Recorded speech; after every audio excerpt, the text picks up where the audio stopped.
নমস্কাৰ আপোনালোকৰ প্ৰচাৰ মাধ্যমেদি আমি নিখিলসভা ছাত্ৰ সন্থা নিখিলসভা মহিলা পৰিষদৰ যি কেন্দ্ৰীয় অধিৱেশন ভেৰগাঁৱত হোৱাৰ আমাৰ তাৰিখটোৰ কাৰণে আমি ইতিমধ্যে আপোনালোকক জনাব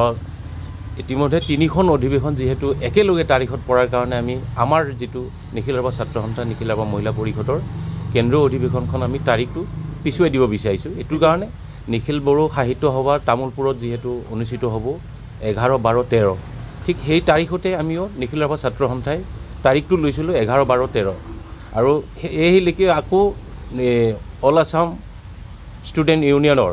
যেটো শোণিতপুৰত সাধাৰণ সভা হ'ব হেতু দুখন সভা যেহেতু একেলগে পৰাৰ কাৰণে আমি আমাৰ যেহেতু ডেটটো আমি পিছুৱাই লৈছোঁ। দুখন অধিৱেশনক সন্মান জনাই যেহেতু নিখিল বড়ো সাহিত্য সভাৰ আমাৰ ওচৰতে লাগি থকা তামুলপুৰত যেহেতু অধিৱেশনখন হ'ব এটোৰ কাৰণে এটা তাৰিখত যেতিয়া তিনিখন অধিৱেশন হ'ব যেতিয়া আমি ভাবিছোঁ যে আমাৰখন তেওঁলোকৰ সাহিত্য সভাৰ যে বৃহৎ অধিৱেশনখনক সন্মান জনাই তেওঁলোকৰ তাৰিখটো আমি তেওঁলোকৰ তাৰিখটোতে আমি আছিল আমাৰ 11, 12, 13 আমাৰ বেক কৰি লৈছোঁ আমি 18, 19, 20 এই তাৰিখত আমি লৈছোঁ যেহেতু ফেব্ৰুৱাৰী মাহত লৈছোঁ। তেওঁলোকৰ যেহেতু সেইখিনি মানুহে ইয়াত যেহেতু আহিব বাছখাৰ পৰা সেইখিনি মানুহে শোণিতপুৰৰ পৰা আহিব শোণিতপুৰত যেহেতু আছুৰ অধিৱেশন সেইকাৰণে আমাৰ নিখিলসভা ছাত্ৰ সন্থা নিখিলসভা মহিলা পৰিষদৰ ডেটটো পিছুৱাই দিছোঁ। শোণিতপুৰ আৰু বাছখাৰ তেওঁলোকৰো যাতে আহাৰ কাৰণে অসুবিধা নহয় সেই গতিকে আমি সাহিত্য সভাৰ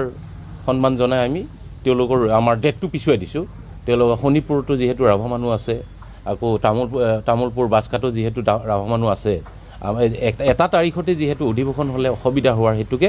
আমি নিখিলসভা ছাত্ৰ সন্থা নিখিলসভা মহিলা পৰিষদৰ ডেটটো আমি পিছুৱাই দিছোঁ 18, 19, 20ত আমি পাতাৰ কাৰণে সিদ্ধান্ত কৰিছোঁ ফেব্ৰুৱাৰী মাহত। সকলো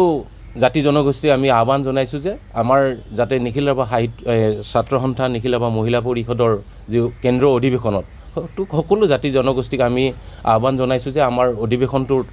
আপোনালোকৰ দিহা পৰামৰ্শ দি আমাক যাতে সহায় কৰে তাৰে কামনা কৰি সকলো ৰাইজক এই অধিৱেশনলৈ আহিবৰ কাৰণে আমি বিনম্ৰভাৱে অনুৰোধ জনাইছোঁ।